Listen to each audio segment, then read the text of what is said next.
ये कहानी है रज़िया बेगम की, जो कि बहुत बूढ़ी और गरीब खातून थी।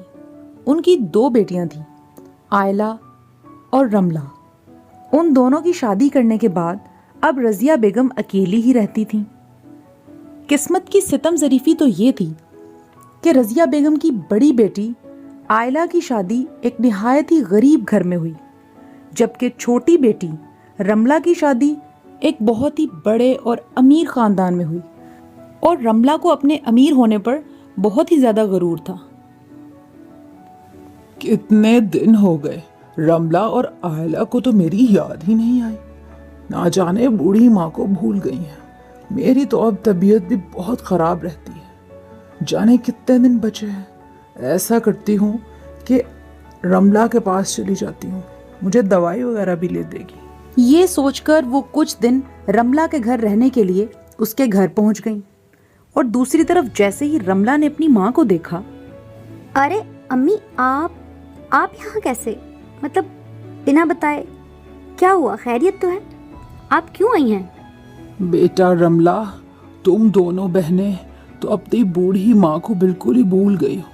बेटा मैं बहुत बीमार रहती हूँ, सोचा कुछ दिन तुम्हारे पास रह लूँ। तुम यहाँ अच्छे से डॉक्टर से दवाई भी ले देना। मुझ बूढ़ी की हड्डियों में इतनी हिम्मत नहीं रही कि खुद जाती फिरूं, बस इसीलिए आई हूँ।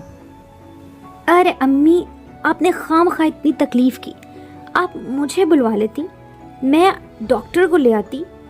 मतलब आप इतनी मेहनत से, अच्छा खैर चले आ गई हैं, बैठे मैं आपके लिए कुछ खाने को लेकर आती हूँ। अरे बाप रे, ये सब क्या हो गया? ये अम्मी को भी अभी आना था। मैं कैसे अपने ससुराल वालों से हकीकत छुपाऊंगी? मतलब कनाडा वाली फुप्पो भी तो आ रही हैं, 2-3 दिन में पहुंच जाएंगी। क्या सोचेंगी मिलकर के मेरा बैकग्राउंड ऐसा है? मैं अपनी गुर्बत को जितना छुपा रही हूँ उतना ही मेरे सामने आ रही है।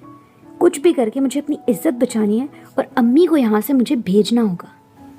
अब बस रमला यही तरकीब सोच रही थी कि ऐसा वो क्या करे कि अम्मी को पता भी ना चले और वो चुपचाप वापस भी चली जाए। एक तरफ रमला ये सब सोच रही थी, जबकि दूसरी तरफ रज़िया बेगम दिल ही दिल में बहुत खुश थी कि वो अपनी बेटी के पास रहने आई हैं और यहाँ सुकून से कुछ अरसा रह सकेंगी। लेकिन उन्हें क्या पता था कि उनकी बेटी के दिल में तो कुछ और ही चल रहा था। कहानी अभी जारी है। कहानी का अगला हिस्सा आपको अगली वीडियो में देखने को मिलेगा। तब तक के लिए वीडियो को लाइक कर दें और चैनल को सब्सक्राइब कर दें।